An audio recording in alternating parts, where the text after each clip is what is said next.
Pour moi, la complémentarité territoriale, c'est une question de justice spatiale.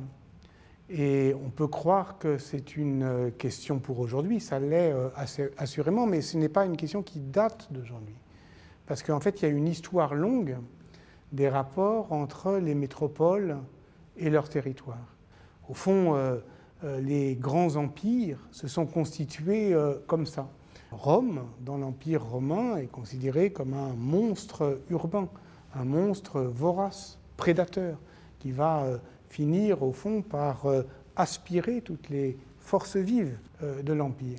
Et la question de rééquilibrer la domination métropolitaine, c'est une question évidemment qui aujourd'hui est une question que l'on considère avec acuité, mais en considérer le tranchant, c'est aussi comprendre que d'une certaine manière, elle ne date pas d'aujourd'hui.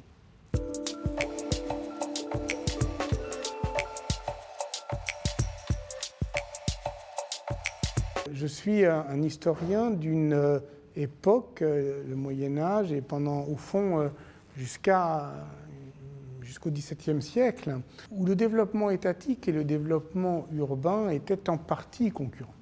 Et où, d'une certaine manière, on pouvait aller chercher en ville des ressources d'agilité gouvernementale qui pouvaient manquer à l'État. Aujourd'hui, évidemment, on n'en est plus là, même si la tentation existe de dire, évidemment, ce qu'on ne peut pas faire au niveau de l'État, par exemple, une politique active de la transition écologique, tentons-la par un accord de grande ville à grande ville et ainsi créons les conditions d'un raccourci ou d'un court-circuit à la décision étatique qui ne vient pas ou pas assez ou trop lentement.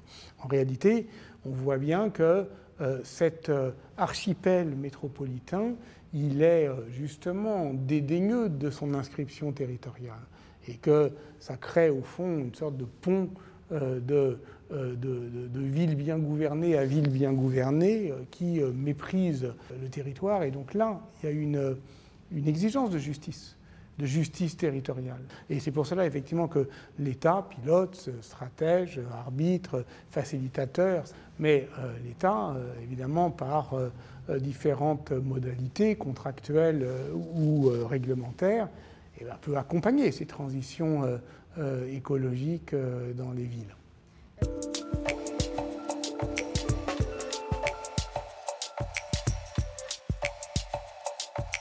Je suis en train de faire un cours au Collège de France où j'enseigne sur la peste noire. C'est la plus grande catastrophe démographique connue en Europe, entre 60 et 65%, peut-être davantage encore, de la population européenne qui disparaît en quelques années. Donc on imagine le choc. Et pourtant, à la sortie de cette crise, disons en 1352, on croit au même Dieu, on obéit aux mêmes lois et on est fidèle au même roi. Donc d'une certaine manière, apparemment, rien n'a changé. Donc c'est une forme de résilience politique.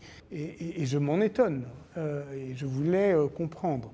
D'une certaine manière, vivant la crise actuelle qui n'a rien à voir évidemment du point de vue de la gravité de la mortalité, mais enfin qui d'une certaine manière aussi bouleverse nos vies comme on n'avait pas imaginé que c'était possible, on comprend bien qu'il n'est pas mécanique que de grands événements produisent des conséquences importantes. Elles les produisent si un discours est suffisamment structuré pour guider l'action et si une volonté politique s'en empare. C'est le projet social, d'une certaine manière, qui est l'acteur de la transformation. Ce n'est pas l'événement en lui-même.